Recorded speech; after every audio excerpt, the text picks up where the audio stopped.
আসসালামু আলাইকুম। আজকে আমরা জীববিজ্ঞানের দ্বিতীয় অধ্যায়, অত্যন্ত গুরুত্বপূর্ণ একটা অধ্যায় নিয়ে আলোচনা করব।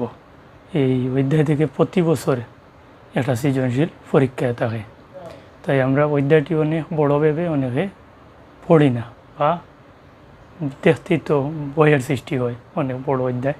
তো সম্পূর্ণ অধ্যায়ে সংক্ষিপ্ত আকারে গুরুত্বপূর্ণ বিষয়গুলো নিয়ে আমি দুইটি লেকচার অর্থাৎ পর্ব 1 পর্ব 2 আলোচনা করব। তো আজকে আমরা পর্ব 1 নিয়ে আলোচনা করব। যারা আমার চ্যানেলটি নতুন দেখতেছেন, চ্যানেলটি সাবস্ক্রাইব করবেন এবং আপনাদের বন্ধু যারা আছে শিক্ষার্থী সবাইকে শেয়ার করবেন, এতে আমাদের কাজ করার অনুপ্রেরণা আরও বাড়বে। তো আমরা প্রথমে ক্লাসটি শুরু করব। ক্লাসটি হচ্ছে জীবকোষ। দ্বিতীয় অধ্যায়ের নাম হচ্ছে জীব কোষ ও টিস্যুতন্ত্র বা টিস্যু অংশ। তো আজকে শুধু আমরা জীবকোষ নিয়ে আলোচনা করব, আর পরবর্তী পর্বে দেহের গঠন ও টিস্যু নিয়ে আলোচনা করব। কোষ প্রথমে আমরা আসি কোষ। কোষের আবিষ্কার দিয়ে শুরু করি। সর্বপ্রথম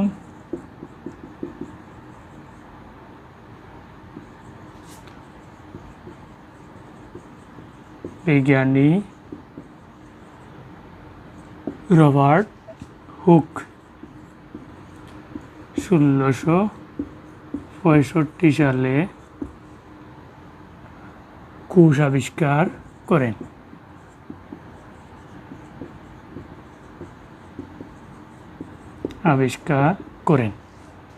তাহলে সর্বপ্রথম বিজ্ঞানী রবার্ট হুক 1665 সালে কোষ আবিষ্কার করেন।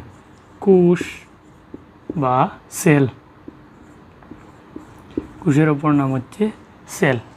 তাহলে এর প্রকারভেদ দেখো আমরা, কোষ বা সেলের প্রকারভেদ।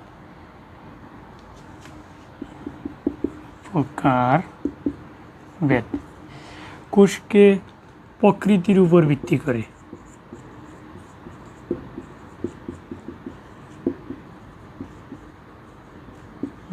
করে দুই ভাগে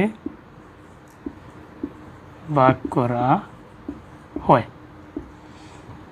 যথা এক হচ্ছে উদ্ভিদ কোষ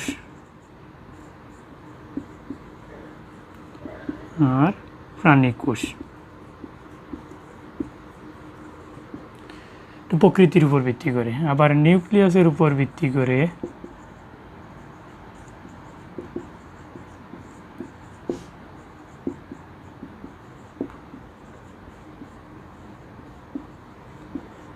দুই ধরনের। নিউক্লিয়াসের উপর ভিত্তি করে দুই ভাগে ভাগ করা হয়, যথা আদিকোষ।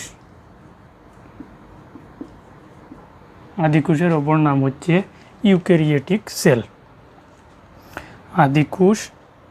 আদিকোষের অপর নাম হচ্ছে প্রোক্যারিওটিক। আদিকোষের অপর নাম হচ্ছে প্রোক্যারিওটিক সেল। আর প্রকৃত কোষের অপর নাম হচ্ছে ইউক্যারিওটিক সেল। আবার কাজের উপর ভিত্তি করে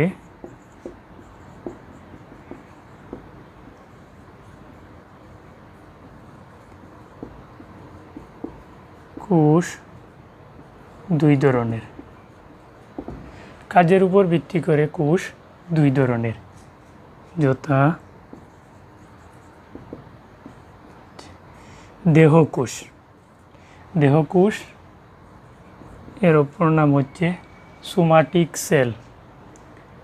আর জনন কোষ এর অপর নাম হচ্ছে গেমেটিক সেল।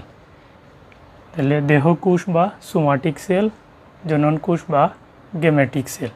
তাহলে মূলত কোষকে আমরা প্রকৃতির উপর ভিত্তি করে পেলাম দুই ধরনের, উদ্ভিদ কোষ, প্রাণী কোষ।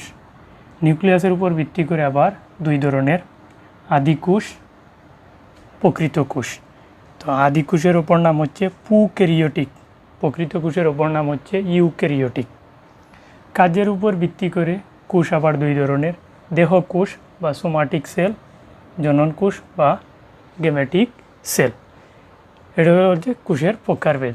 এখন আমরা এই যে আদি কোষ, প্রকৃত কোষ, দেহকোষ, জনন কোষের পার্থক্যগুলো দেখব। এগুলা 2 মার্কের প্রশ্নে আসে পরীক্ষায়।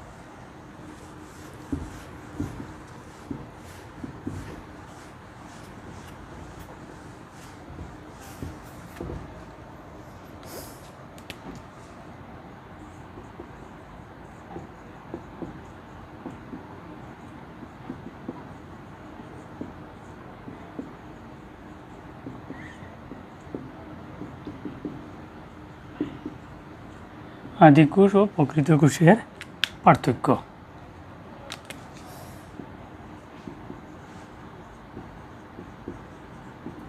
আদি কোষ, প্রকৃত কোষ।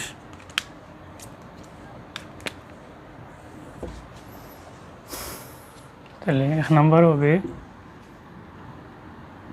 আদি কোষের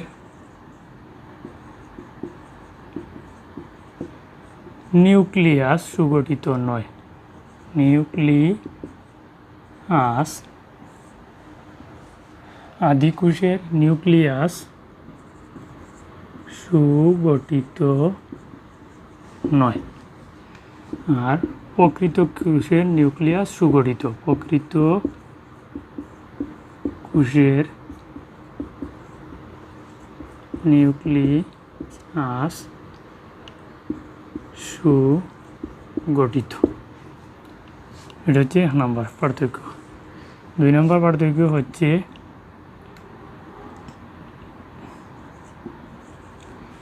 আদি কোষে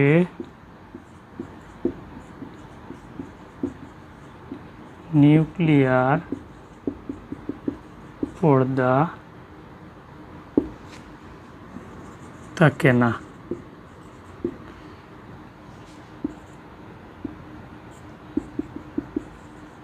প্রকৃত কোষে নিউক্লিয়ার পর্দা থাকে। তাহলে এটা আর বড় করা যায়। আদি কোষে নিউক্লিয়ার পর্দা থাকে না, তাই নিউক্লিয় বস্তুগুলো সাইটোপ্লাজমে ছড়ানো থাকে। এটা আদি কোষের নিউক্লিয়ার পর্দা থাকে না, তাই নিউক্লিয় বস্তুগুলো সাইটোপ্লাজমে ছড়ানো থাকে। প্রকৃত কোষের নিউক্লিয়ার পর্দা থাকে, তাই নিউক্লিয় বস্তুগুলো সুবেষ্টিত ও সুসংগঠিত থাকে। সুবেষ্টিত ও সুসংগঠিত থাকে। কোষের ডিএনএ 3 নম্বর পার্থক্য। আদি কোষে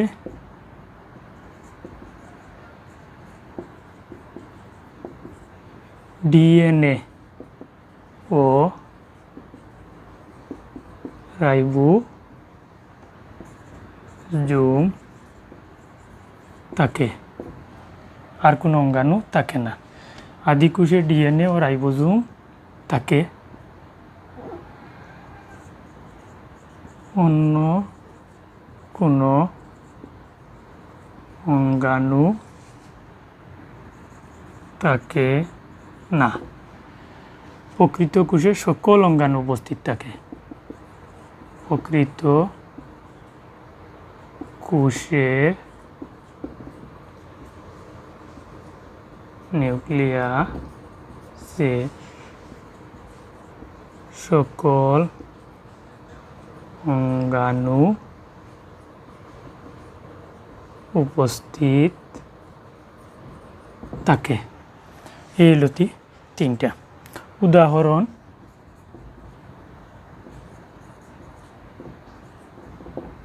সবুজ শৈবাল ব্যাকটেরিয়া। আর এটার উদাহরণ হচ্ছে অধিকাংশ জীবকোষ, অধিকাংশ জীবকোষ। এ হচ্ছে আদিকোষ আর প্রকৃত কোষের পার্থক্য। প্রথমটা হচ্ছে আদিকোষের নিউক্লিয়াস সুগঠিত নয়, প্রকৃত কোষের নিউক্লিয়াস সুগঠিত।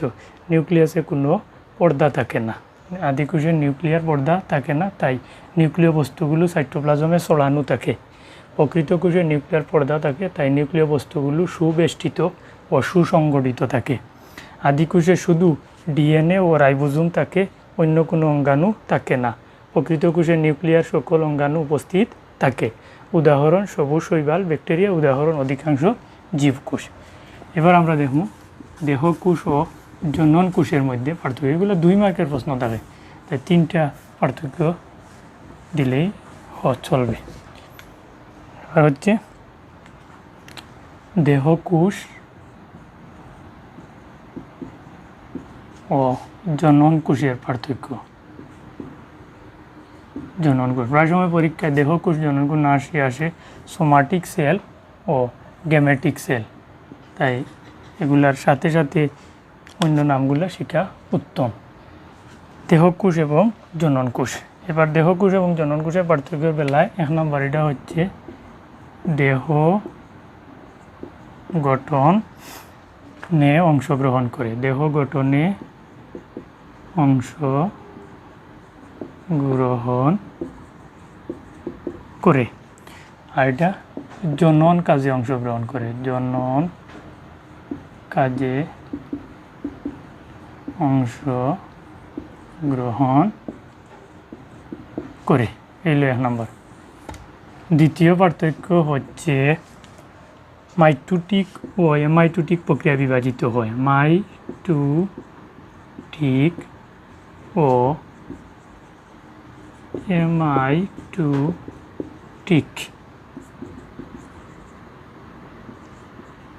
প্রক্রিয়ায় বিভাজিত হয়। আর এটা মিউসিস প্রক্রিয়ায় বিভাজিত হয়। কোষ বিভাজন অর্থাৎ মিউসিস প্রক্রিয়ায় কোষ বিভাজন ঘটে। তাহলে এটা মাইটোটিক ও এমাইটোটিক প্রক্রিয়ায় বিভাজিত হয়, আর এটা মিউসিস প্রক্রিয়ায় বিভাজন ঘটে। তারপরটা হচ্ছে দেহকোষ ডিপ্লয়েড তা 2n, আর জনন কোষ হ্যাপ্লয়েড। জনন কোষ হ্যাপ্লয়েড। এই 3টে উদাহরণ দিলেই চলবে 2 মার্কের লাগে। তাহলে প্রথমটা হচ্ছে দেহ গঠনে অংশগ্রহণ করে, আর এটা জনন কাজে অংশগ্রহণ করে। মাইটোটিক ও এমাইটোটিক প্রক্রিয়া বিভাজিত হয়, মিউসিস প্রক্রিয়ায় কোষ বিভাজন ঘটে। দেহকোষ ডিপ্লয়েড, জনন কোষ হ্যাপ্লয়েড। চাইলে আর একটা দেওয়া যায়, দেহকোষ হচ্ছে অঙ্গ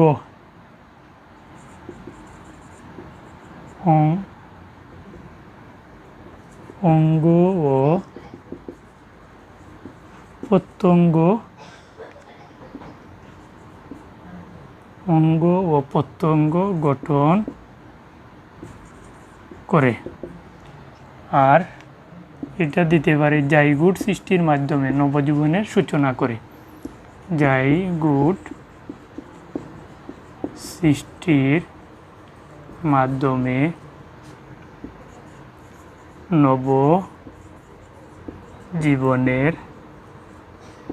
সূচনা করে। 4 নম্বর। তাহলে এই 4টা দিলেই হবে। এটা অঙ্গ ও প্রত্যঙ্গ গঠন করে, আর এটা জাইগোট সৃষ্টির মাধ্যমে নবজীবনের সূচনা করে, অর্থাৎ নতুন জীবের সৃষ্টি ঘটায়। এই হচ্ছে আমাদের দেহকোষ জনন কোষের পার্থক্য। এবার আমরা আসব কোষের বিভিন্ন অঙ্গাণু। তাহলে কোষের অঙ্গাণুর মধ্যে প্রথমেই যেটা সবচেয়ে গুরুত্বপূর্ণ সেটা হচ্ছে কোষ প্রাচীর। মধ্য প্রাচীর। তারপরে এটা হচ্ছে প্রাথমিক প্রাচীর, মধ্যপ্রাচীর, প্রাথমিক প্রাচীর। তারপরে এখানে এটারে আমরা ধরতে পারি বহিস্তর। বহিস্তর এর ভিতরের এই যে গাঢ় তরল বস্তু জেলির মতো এগুলা নিয়ে যে অংশটা আছে এটারে আমরা ধরতে পারি মধ্যস্তর। মধ্যস্তর আর একবারে ভিতরে এটারে আমরা ধরলাম অন্তঃস্তর। অন্তঃস্তর।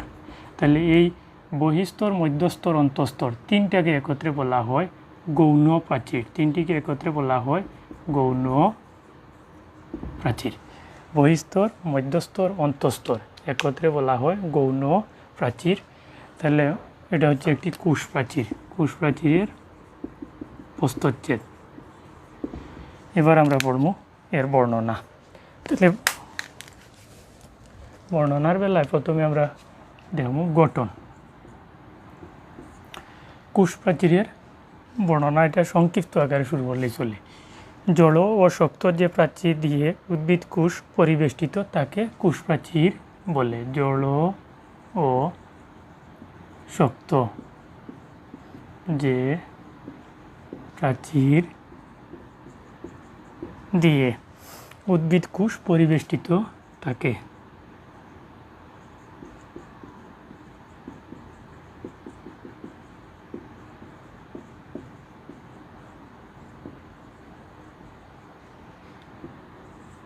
তাকে কোষ প্রাচীর বলে। এটি মৃত বা জড়বস্তু দ্বারা গঠিত। এর রাসায়নিক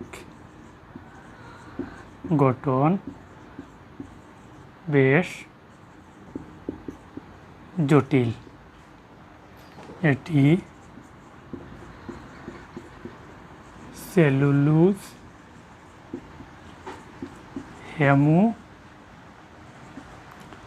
সেলুলোজ, লিগনিন,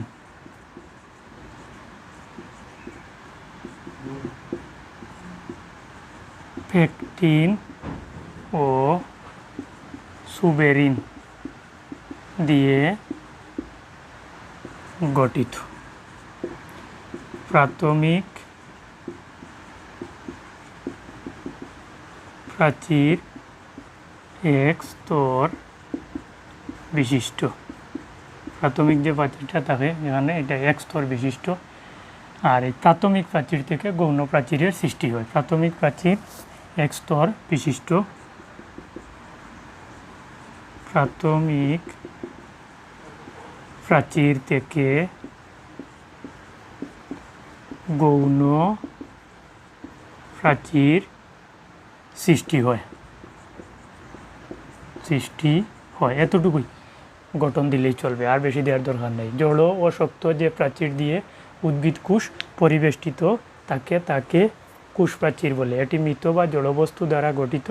এর রাসায়নিক গঠন বেশ জটিল। এটি সেলুলোজ, হেমোসেলুলোজ, লিগনিন, পেকটিন ও সুবেরিন দিয়ে গঠিত। প্রাথমিক প্রাচীর এক স্তর বিশিষ্ট। আর প্রাথমিক প্রাচীর থেকে গৌণ প্রাচীরের তৈরি হয়। এই যে বহিস্তর, মধ্যস্তর, অন্তঃস্তর তিনটা মিলাইয়া হচ্ছে গৌণ প্রাচীর। এবার আমরা দেখব কাজের বেলায় প্রথম কাজ হচ্ছে কোষের আকার আকৃতি প্রদান করে। এক নম্বর কাজ কোষের আকার আকৃতি প্রদান করে। দুই নম্বর কাজ হচ্ছে কোষের দৃঢ়তা প্রদান করে কোষ প্রাচীরের মাধ্যমে। কোষকে বাইরের আঘাত থেকে রক্ষা করে। কোষকে বাইরের আঘাত থেকে রক্ষা করে।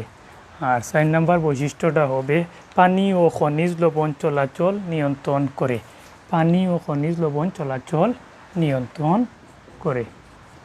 পানি ও খনিজ চলাচল নিয়ন্ত্রণ করে। এই হচ্ছে 4টা কাজ। কোষের আকার আকৃতি প্রদান করে, দৃঢ়তা প্রদান করে, কোষকে বাইরের আঘাত থেকে রক্ষা করে, পানি ও খনিজ চলাচল নিয়ন্ত্রণ করে। এরকম সংক্ষিপ্ত আকারে লিখলেই চলবে। তাহলে কোষ প্রাচীর গেল। এবার আমরা যেটা পড়ব, ভেরি ইম্পর্টেন্ট এবং গুরুত্বপূর্ণ একটা প্রশ্ন প্রায় সময় পরীক্ষায় আসে, মাইটোকন্ড্রিয়া। এই মাইটোকন্ড্রিয়া শিক্ষার আগে আমরা 2টা ছোটো প্রশ্ন শিখতে হবে। একটা হচ্ছে প্লাজমা লেমা আর একটা হচ্ছে প্রোটোপ্লাজম। তাহলে প্রোটোপ্লাজমটা হচ্ছে কোষের ভিতরে যে অর্ধস্বচ্ছাক আকৃতির তক্তকে জেলির মতো বস্তু থাকে তাকে বলা হয় প্রোটোপ্লাজম। আর প্লাজমা লেমাটা হচ্ছে প্রোটোপ্লাজমের বাইরে যে স্থিতিস্থাপক দ্বিস্তরী পর্দা থাকে তাকে প্লাজমা লেমা বলে।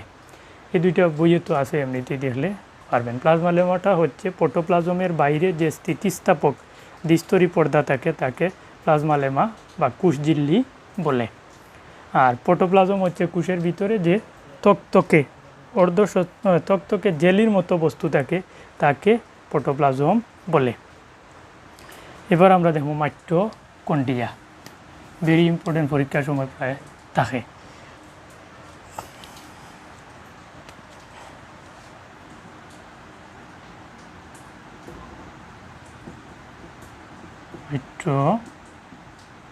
মাইটোকন্ড্রিয়া, এটা ভেরি ইম্পর্টেন্ট। মাইটোকন্ড্রিয়া একটা চিত্র আঁকি।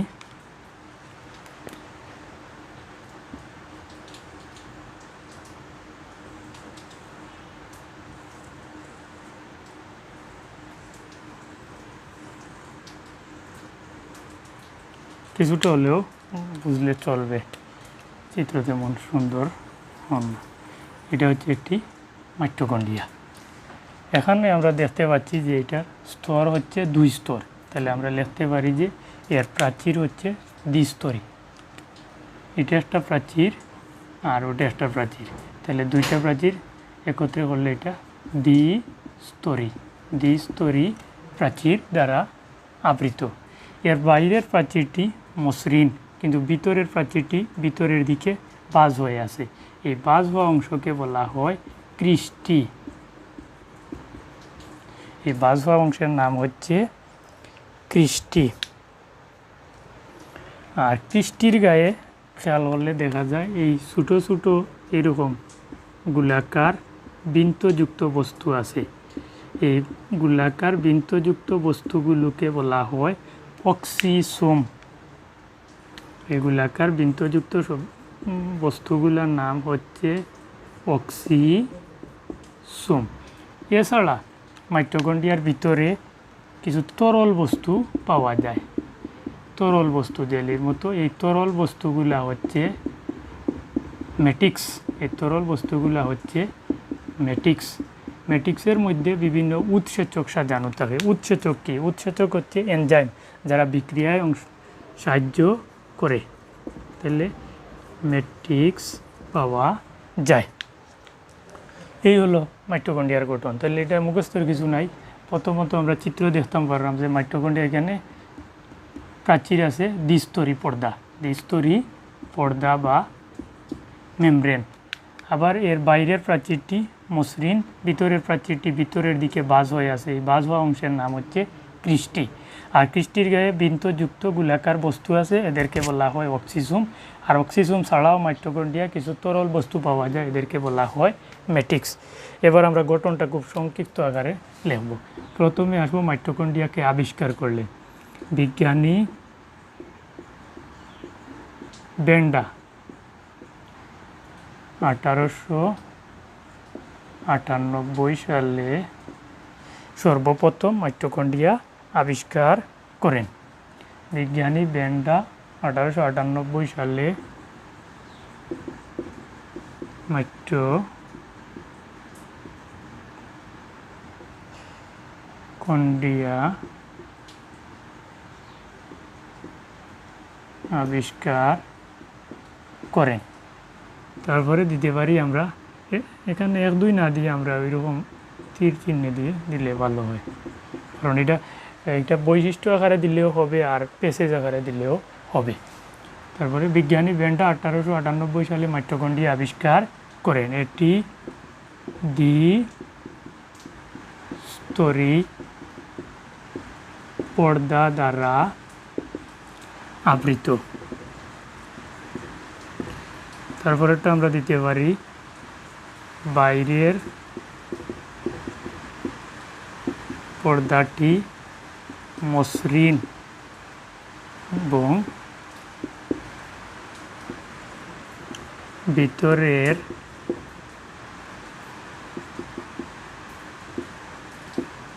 প্রাচীর বা পর্দাটি ভিতরের পর্দাটি ভিতরের দিকে বাজ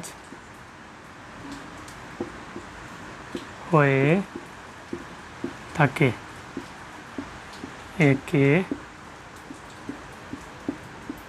কৃষ্টি বলে। এরপরের বৈশিষ্ট্যটা হচ্ছে কৃষ্টির গায়ে ছোটো ছোটো বৃন্ত যুক্ত গোলাকার বস্তু থাকে, একে অক্সিসোম বলে। তারপরে সর্বশেষ যেটা এছাড়া মাইটোকন্ড্রিয়ায় ম্যাট্রিক্স অবস্থান করে,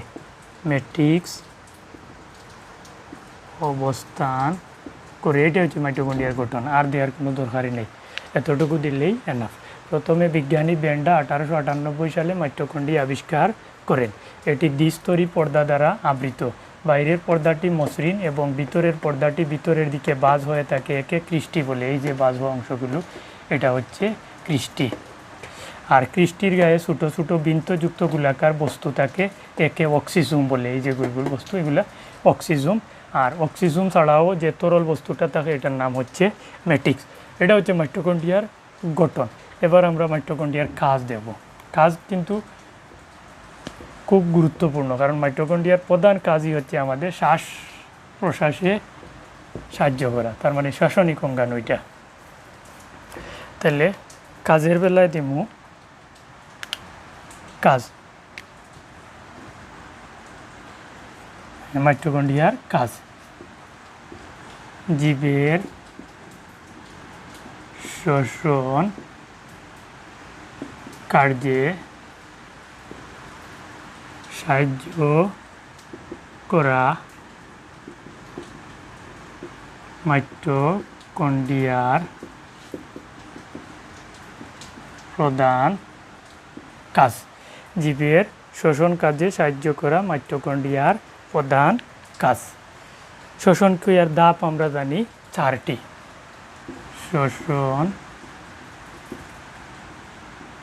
ক্রিয়ার ধাপ 4টি। এর মধ্যে সবচেয়ে গুরুত্বপূর্ণ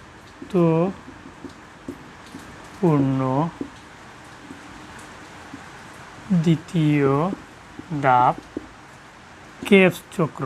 সবচেয়ে গুরুত্বপূর্ণ দ্বিতীয় ধাপটা হচ্ছে কেপস চক্র। এই কেপস চক্র সংগঠিত হওয়ার জন্য যে সকল এনজাইম বা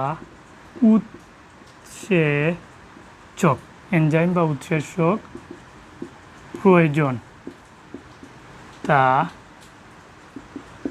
মাইটোকন্ড্রিয়ার মাইটোকন্ড্রিয়ায় উপস্থিত থাকে বা মাইটোকন্ড্রিয়ায় থাকে।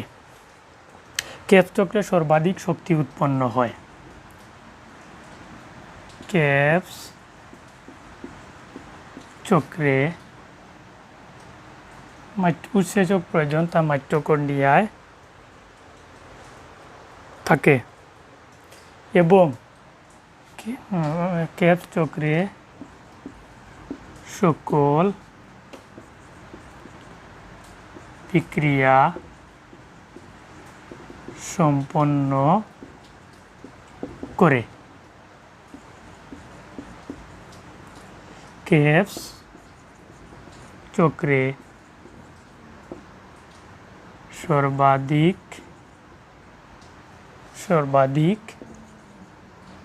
শক্তি উৎপাদিত হয়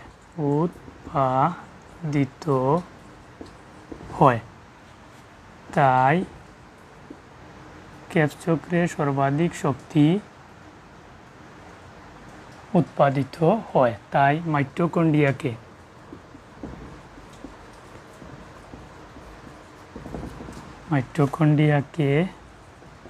শক্তি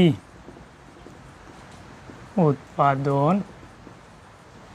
কেন্দ্র বা পাওয়ার হাউস বলে। এটা পরীক্ষায় 2 মার্কের প্রশ্ন আসে, পাওয়ার হাউস বলে। এটা হচ্ছে মাইটোকন্ড্রিয়ার কাজ, সংক্ষেপে দিয়ে দিলাম। জীবের শ্বসন কার্যে সাহায্য করা মাইটোকন্ড্রিয়ার প্রধান কাজ। শ্বসন ক্রিয়ার ধাপ হচ্ছে আমরা জানি 4টি: গ্লাইকোলাইসিস, অ্যাসিটাইল কো, ইলেকট্রন প্রবাহ তন্তু আর ক্রেবস চক্র। তো এখানে 4টা ধাপের নাম দিলেও হবে, না দিয়ে আমরা সংক্ষেপে যদি দিই, শ্বসন ক্রিয়ার ধাপ 4টি। এর মধ্যে সবচেয়ে গুরুত্বপূর্ণ দ্বিতীয় ধাপ হচ্ছে ক্রেবস চক্র। আর এই ক্রেবস চক্র সংগঠিত হওয়ার জন্য যে সকল উৎসেচক প্রয়োজন তা মাইটোকন্ড্রিয়ার মধ্যেই উপস্থিত থাকে। আর ক্রেবস চক্রে সকল বিক্রিয়া সম্পন্ন করে এই উৎসেচকগুলো, এনজাইমগুলো। আর ক্রেবস চক্রে এই বিক্রিয়ার ফলে সর্বাধিক শক্তি উৎপাদিত হয় তাই মাইটোকন্ড্রিয়াকে শক্তি উৎপাদন কেন্দ্র বা পাওয়ার হাউস বলে। এটা হচ্ছে আমাদের মাইটোকন্ড্রিয়া। এবার আমরা দেখব প্লাস্টিড।